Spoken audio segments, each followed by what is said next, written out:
First, galing tayo dito sa downward facing dog.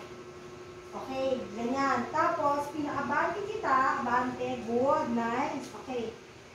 From here, atas ng konti, pwede rin balik. Elbow naman. Dolphin naman to. Yung sa downward facing dog.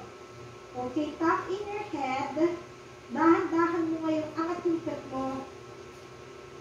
Okay, good. Sige pa, tulak mo pa yung upper back mo. Yan. So, this, madali mo na ngayon mahook yung pole. Kasi malapit na malapit yung upper back mo.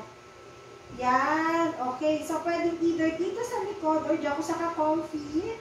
And then, lift mo na isang leg. Nice. Very good. 10, 9, 8, straight and early. 7. Maayos din yung mga organs mo. Mababalance siya.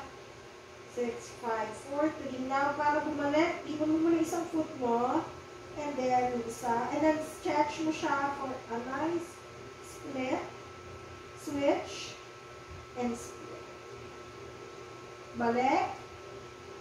Sorry. Okay na. And then, ganito ka lang.